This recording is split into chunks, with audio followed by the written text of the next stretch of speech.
ನಮ್ಮ ಪಾಪುಗೆ ಇವತ್ತು ಎತ್ಕೊಂಡು ಓಡಾಡಬೇಕು ಅನ್ನೋದೇ ಆಸೆ. ಅವ್ರ ಚಿಕ್ಕಮ್ಮ ಬಂದಾಗ ಎತ್ಕೊಂಡು ಓಡಾಡಿ ರೂಢಿ ಮಾಡಿಬಿಟ್ಟಿದ್ದಾಳೆ. ಈಗ ಬಂದಾಗೂ ಎತ್ಕೊಂಡು ತಿರುಗಿಸು ಅಂತ ಇದು ಮಾಡ್ತಿದ್ದಾನೆ. ಈಗ ತಿಂಡಿ ತಿನ್ನೋಕ್ಕೂ ಬಿಡ್ತಿಲ್ಲ, ಏನು ಮಾಡೋಕ್ಕೂ ಬಿಡ್ತಾ ಇಲ್ಲ. ಈಗ ಅವಳು ಕೆಲಸ ಸ್ಟಾರ್ಟ್ ಮಾಡಬೇಕು ಅಂದರೂ ಬಿಡ್ತಾ ಇಲ್ಲ. ನಾನೇ ಎತ್ಕೊತೀನಿ ಅಂತ ಅವಳೇ ಓಡಾಡ್ತಿದ್ದಾಳೆ. ಇವಳಿಗೆ ಎತ್ಕೊಂಡು ಹಿಂಗೆ ಓಡಾಡ್ಬಿಡ್ತಾಳೆ. ಅದಾದಮೇಲೆ ಇವಳು ಹೋದ್ಮೇಲೆ ಅವನು ನನಗೆ ಎತ್ಕೋ ಅಂತ ಸ್ಟಾರ್ಟ್ ಮಾಡ್ಕೊತಾನೆ ಡೈಲಿ. ಅಲ್ಲಮ್ಮ, ಅಲ್ಲ ಕಶ್, ಅಲ್ಲ. ತುಂಬ ದಿವಸನೇ ಆಗಿತ್ತು ವ್ಲಾಗ್ ಮಾಡಿ. ಇದೊಂದು ಸ್ವಲ್ಪ ಮಿನಿ ವ್ಲಾಗ್ ಅಂತಲೇ ಹೇಳ್ಬೋದು. ಏಕೆ ಅಂತ ಅಂದರೆ ನಾವು ಈಗ ಬೇರೆ ಮನೆ, ಹೊಸ ಮನೆಗೆ ಬಂದಿದ್ದೀವಿ. ಮೊದಲಿದ್ದಿದ್ದ ಮನೆನ ಖಾಲಿ ಮಾಡಿದ್ದೀವಿ. ನಾವು ಫಸ್ಟು ಲೀಸಲ್ಲಿದ್ವಿ, ಈಗ ಬೇರೆ ಮನೆಗೆ ಬಂದಿದ್ದೀವಿ. ಇದೆಲ್ಲ ಸ್ವಲ್ಪ ಸೆಟಲ್ ಆಗೋದಕ್ಕೆ, ಹಾಗೆ ಇವಾಗ ನಾನೇ ಪಾಪುನ ನೋಡ್ಕೊಳ್ಳೋದ್ರಿಂದ ಸ್ವಲ್ಪ ಟೈಮ್ ಜಾಸ್ತಿನೇ ಕನ್ಸ್ಯೂಮ್ ಆಗುತ್ತೆ. ಅವನಿಗೆ ಜಾಸ್ತಿ ಟೈಮ್ ಕೊಡಬೇಕಾದ್ರಿಂದ ಜಾಸ್ತಿ ವ್ಲಾಗ್ ಕೂಡ ಮಾಡೋಕ್ಕೆ ಆಗ್ತಾ ಇರಲ್ಲ. ಇವತ್ತು ಎಗ್ ಬಿರಿಯಾನಿ ಮಾಡಿದ್ದೆ, ತುಂಬಾ ಚೆನ್ನಾಗಿ ಬಂದಿತ್ತು.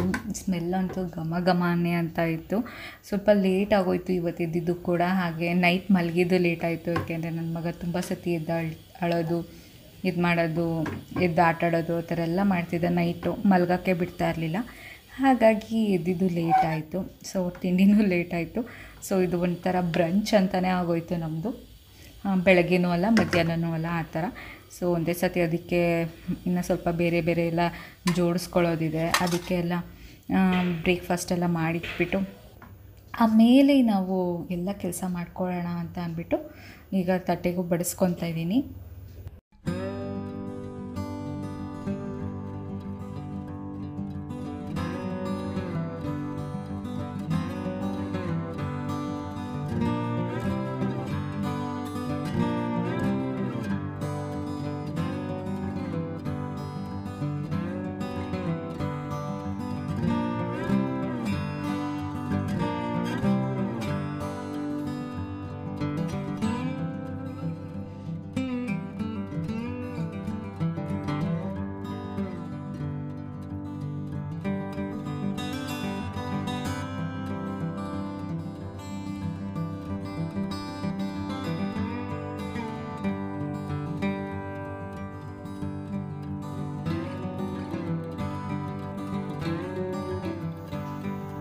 ಪಾಪುಗೆ ಹಾಲು ಕುಡಿಸಿ ಮಲಗಿಸಿದ್ದೆ.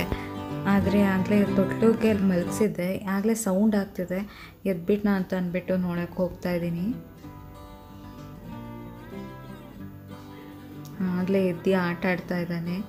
ಮಲಗೋದೇ ಇಲ್ಲ ಅಂತಾನೆ, ಹಿಂಗೆ ಮಲಗಿ ಹಿಂಗೆ ಎದ್ಬಿಡ್ತಾನೆ. ಕೋಳಿ ನಿದ್ದೆ ಮಾಡೋದು ಜಾಸ್ತಿ ಆಗಿಬಿಟ್ಟಿದೆ. ಸೊ ಇವಾಗ ಸೈಲೆಂಟಾಗಿದ್ದಾನೆ. ಅಷ್ಟರಲ್ಲಿ ಟಿಫನ್ ಮಾಡ್ಕೊಂಬಿಡೋಣ ಅಂದ್ಬಿಟ್ಟು ಮಾಡ್ತಾಯಿದ್ದೀನಿ. ಬಿರಿಯಾನಿ ಅಂತೂ ಸಕ್ಕತ್ತಾಗಿತ್ತು. ಎಗ್ ಬಿರಿಯಾನಿ ತುಂಬಾ ಟೇಸ್ಟಿಯಾಗಿ ಬಂದಿತ್ತು. ಈ ವ್ಲಾಗ್ನ ಇಲ್ಲಿಗೆ ಮುಗಿಸ್ತೀನಿ. See you on next vlog. ಇನ್ನೂ ಯಾರಾದರೂ ನನ್ನ ಚಾನಲ್ಗೆ ಸಬ್ಸ್ಕ್ರೈಬ್ ಮಾಡ್ಕೊಂಡಿಲ್ಲ ಅಂದರೆ ಪ್ಲೀಸ್ ಸಬ್ಸ್ಕ್ರೈಬ್ ಮಾಡ್ಕೊಳ್ಳಿ. Thanks for watching.